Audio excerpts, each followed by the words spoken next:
Hi Adam, this is Kenton. Um, well, I've been seeing your comments and thank you for writing to me. These things are so hard to know where to begin even, because that feeling of loss is so intense, it's so overwhelming. We lost Rebecca's father just about a year ago now. And that was hard. But I've lost other people in my life, but I can't say that I've lost someone as close to you as what you're expressing here. I'm very close to my parents too, but my mother especially. When you talked about your mother here, I just could feel it. My mom, she's kind of my best friend in a way, and I just love her so much. The thought of losing that physical connection with her, wow. So first of all, just that you are holding on is a powerful thing, because it takes so much strength. I mean, this has got to feel like your heart has just been ripped out of you, and now you've been left with, this is so sudden, you've been left with responsibilities and questions and so many things that have to be just whirling around in your mind like crazy. And of course, our culture just kind of expects you to grieve and get on with your life, so it sounds like you're just having to try to go to work and work under these conditions, and that's in another world, you would have been able to step away into a place of solitude or have community around you. Take as much time as you need to heal, because this is a big wound. So the first thing I do is to encourage you not, if you're getting those voices around you that are saying suck it up, deal with it, even if they're not real actual voices, but just our cultural urging or paradigm, to set those aside and realize that they're not voices of wisdom, and that somehow you have to find in your life that place to come to healing. I asked about spirituality because, to me, I've explored a lot of spiritual pathways. And for me, that's kind of come to a realization that the idea we have here in our culture that you are born and then you die and that's kind of it, and then you're, delete on the hard drive, that is a belief system. And it's a belief system that's not really founded on much wisdom, in my opinion. And it sounds like you grew up Christian and that you think of yourself as spiritual. I have your email over here, which is why I'm glancing over here. And that you're having these feelings of crying out to God and saying, can you give me an explanation? Why? Definitely something like this will take your spirituality and put it to a challenge. But I thought maybe I'd share some of what I've discovered in the spiritual realm as far as death goes. And it may not be that incompatible with what your mother believed, and perhaps not even with what you're exploring. And for me, this has really shifted thoughts of death. Sometimes I think of twins. in the womb. Okay, so they're down there in the mama's belly, and they're sitting there. It's perfectly warm. It's just, there's that nice heartbeat. They're immersed in liquid. Everything seems perfect. And then suddenly, one of them is ripped out of the other's life. And it looks violent, right? I mean, the other one just kind of disappears into this brightness, and then maybe we even hear, wails and crying, these strange sounds from the outside, and whoa, imagine being left inside that womb and you're feeling like, God, I've just lost the one thing that I was closest to in the world. It's gone, it's been ripped away from me. But that's because of our limited perspective. Pretty soon we're going to be born too, and we're born out. And we enter into a life with our twin that is going to be filled with all kinds of new things. Wonders and experiences and pain, but probably never, as we're going along in our life with that twin, are we going to look at each other and say, gosh, I wish we could just be back in that womb. Yes, it was warm and safe and seemed wonderful, but this new life that we're experiencing is so much, or so far beyond what we were experiencing before. It's such a different paradigm that it's not something we'd want to go back to. And so what we have here is we have something that looks like death, but it's really an entrance into an experience of life that we can hardly even comprehend. Now, in a lot of the traditions that explore ideas of God, and whether it's Christianity or Hinduism or to me, even if you take Taoism and Zen, when everything's stripped down, but they're trying to touch the ultimate, there's something that's there, especially in the mystical traditions. So I'm talking about the traditions that don't just read a book and then believe that book.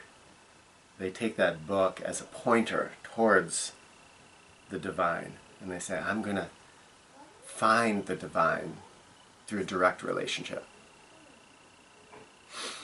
And the equivalent with your mother, say, would be, you could have lived far away from your mother and just communicated via email, and there would have been a relationship there, but not the same kind of relationship if you said, I'm going to get into the car and I'm going to go and be there with her, right? Because you were with your mom so much.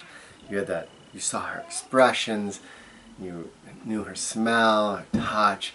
It's so intimate. And that's the kind of connection that the mystical traditions seek with the divine. I'm going to use the word God, even though in the mystical sense, God doesn't have a sex, a boy or a girl. I could just as easy say the goddess. And I'm talking with somebody. Right. Thanks, honey. Thanks for understanding. You're welcome. For me, at this point, I see God as the Divine Mother out of Hinduism. And when you were writing about your mom, I almost could feel the presence of the Divine Mother in her. It sounds like she had that lovingness, that wrap your arms around you carryingness, that taking the time to say, I love you, to ask questions about your life, to care deeply about everything that was happening in your world. So,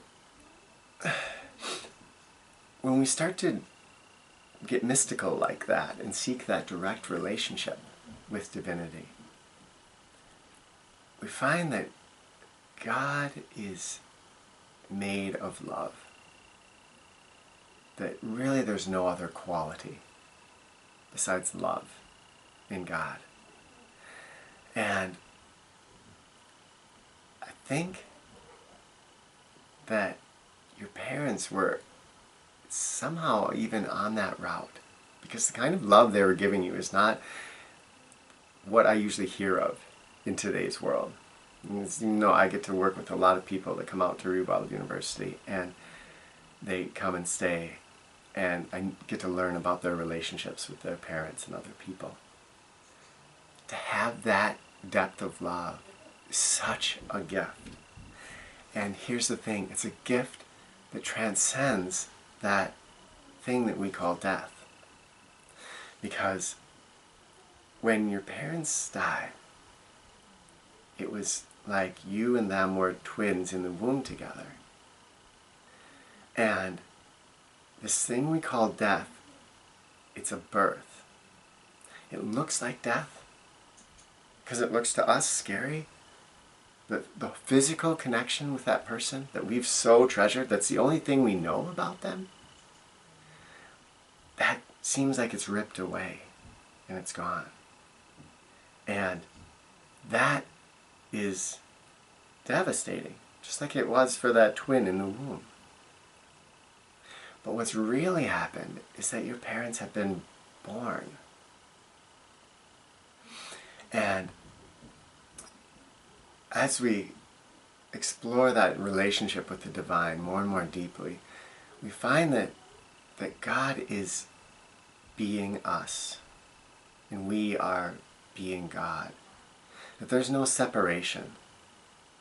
And that in a very real way, you and I are the same being, and you and your parents are the same being. It doesn't look like it, right? Because we're still caught in this being. We're still in the womb, essentially. And we can't even comprehend of this kind of love and connection that is that next being born. But that is what we experience after death.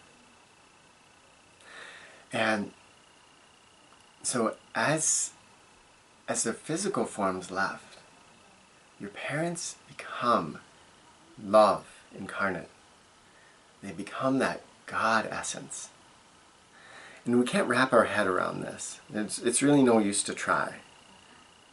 But it's something we can start to feel and experience directly if we release into that divinity. And for you, that might be laying down on your back, taking some time from your day, and just praying to God. And as best you can in that mystical tradition, that mystical sense of not picturing God, letting go of all these ideas of judgment and God like taking some people and putting them here and others there. Release all of that. In Hinduism, it's called bhakti. And it's just feeling this great love for God. And as you do so, you're directly loving your parents. In fact, you can love your parents in that image, that physical image of them that you remember. And just flood that love to them. And you're loving God and them in the same process, in the same moment.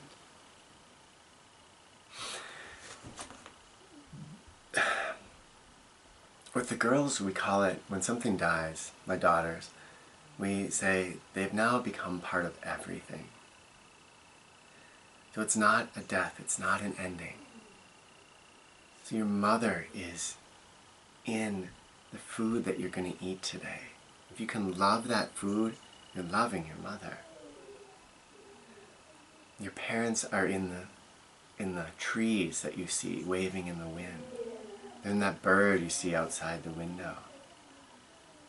They're in that couple walking hand in hand down there. That homeless person you might see that seems lost and afraid. They're in all of these people, and they've entered a purity of being that is so far beyond what we now experience, that they are even in you. And by leaving their physical forms, they've been able to now move into that next way of being where they are even you. So you are closer to them than when they were here with you. And it is perfectly okay to talk to them. And I think we even start to hear them because they're going to speak to you in the language of the world. So if you speak to them, you're going to find that people around you that have been, people are afraid. People have said, hey, you can talk, and then they don't follow through. People are afraid. They're afraid of this death. They're afraid of this life. So people are going to reach out and say, oh yeah, Adam, I'd love to be there for you. But then when you really say, hey, well, can you actually be there for me? They're going to start backing up because they're afraid. But I think you're going to find that the world is going to start to change, and that your mother, your father are going to speak through other mouths, because they are me, they are that person on the street, they are that couple. They are the sunshine that's going to stream down on you. They're that soft wind on your face. And so now you can have this time in your life where you start to see past these physical forms. I mean, I don't know how old you are, but I'm getting the impression that this has happened way too early in your life, and they've left way too suddenly. But in a strange way, they may have given you a gift, and that now you have all this life in which to encounter them on a deeper level. And to me, like when I think of Rebecca's father, it's in every single thing that I see around me. So he's here in this experience of me getting to talk to you through this video. He's here in the glass of tea that I'll have this morning. And I can see him in that transcendent form, but also, if I miss his physical form, it's perfectly okay for me just to talk to him in that physical form. Because we are stuck right here, right? You and me in this flesh. and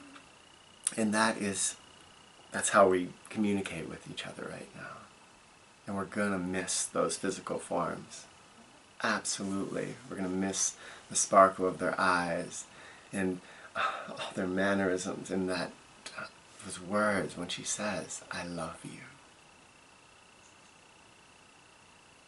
But she's saying, I love you in every moment now. In every person that you encounter, in every situation that you encounter. And this is the moment when you can make this huge shift in your life.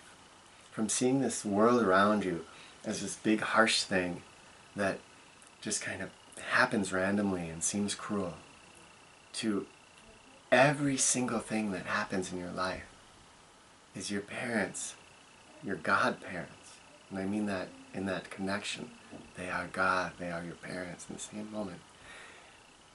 Them speaking to you directly in every single experience you have.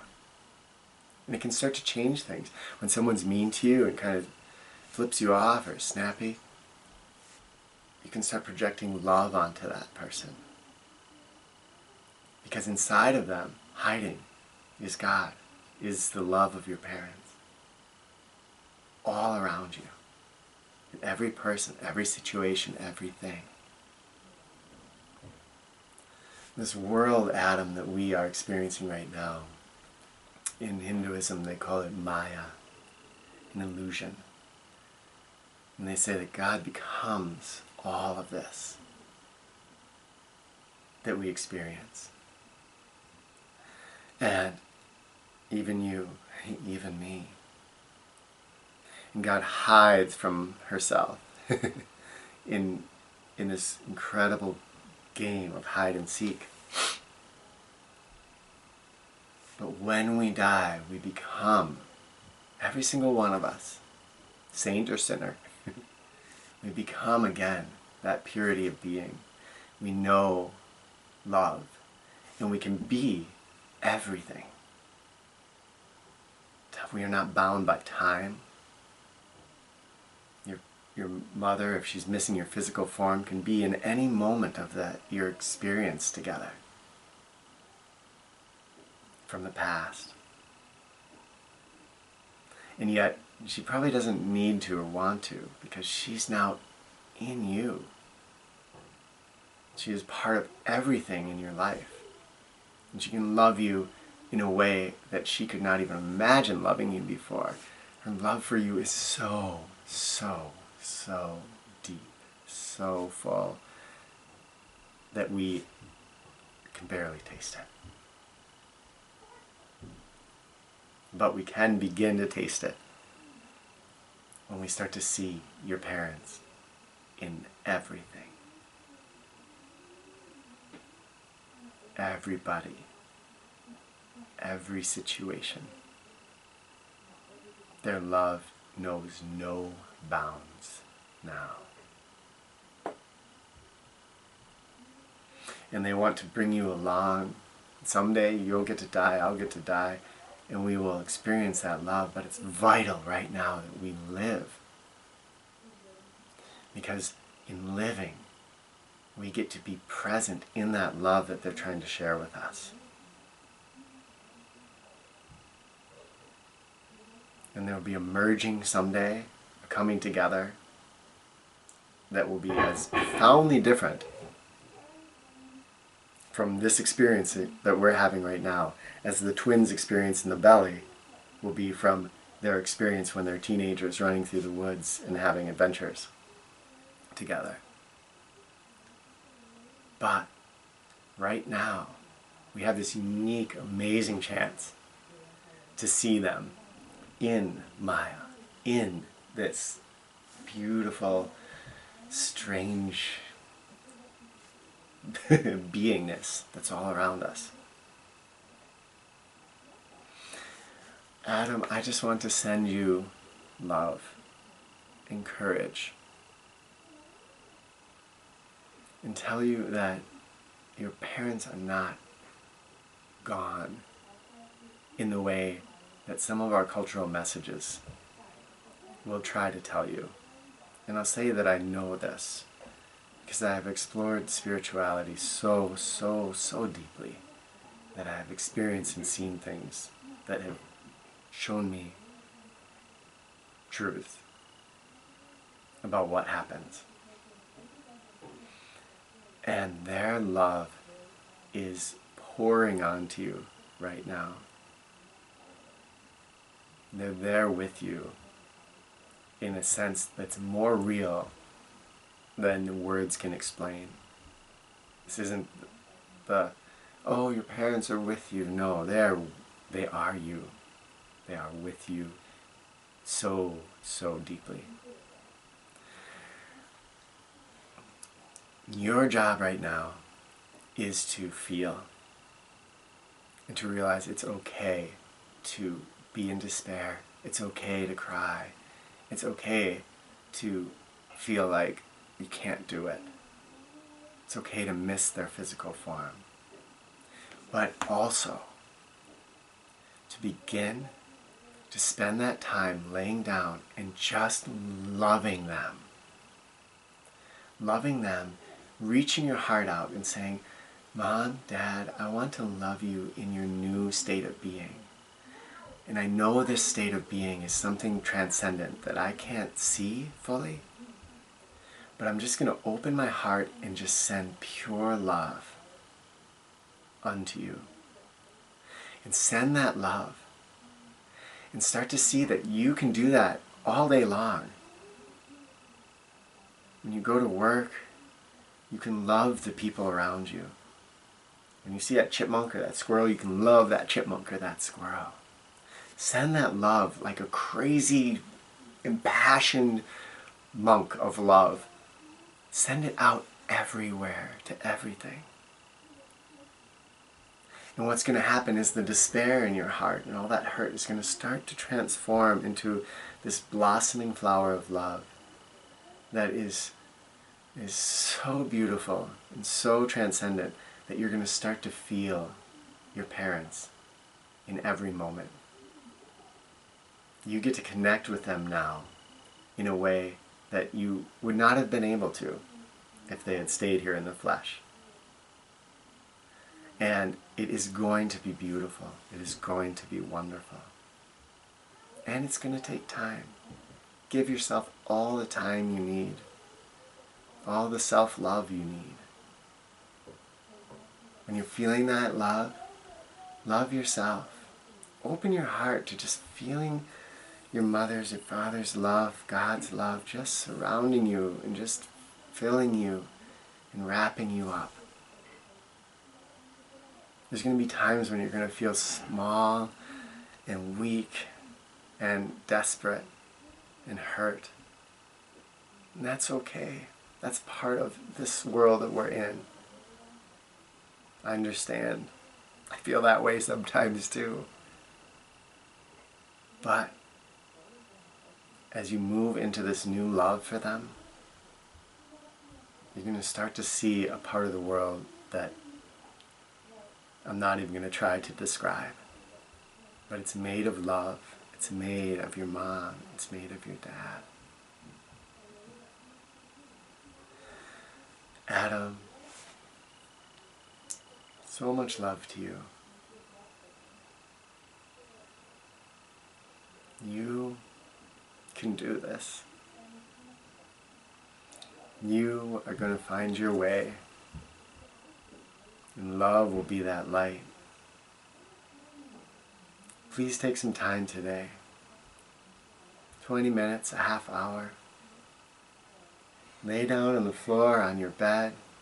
Carve out that time. If your brothers want to do that with you, lay them down. Find some super soothing music. Close your eyes. And just you or all three of you, just pour out your love. Pour out your love to your mom and your dad. And you can pour out that love to each other. Pour out that love to the divine. And Divine Mother is going to start answering you back with love. She really will.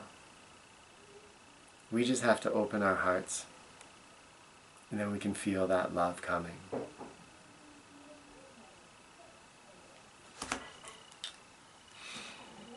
I hope you find this helpful in some ways.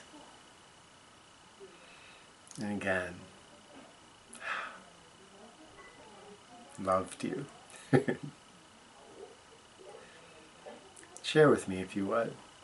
Feel free to write, and I'll write back. I'm not telling anybody right now, but I had another shoulder surgery, so I kind of only have one arm, and it's going to take me a while sometimes to get back, but I will write back to you. Okay? I love you, my friend. Blessings. Keep in touch.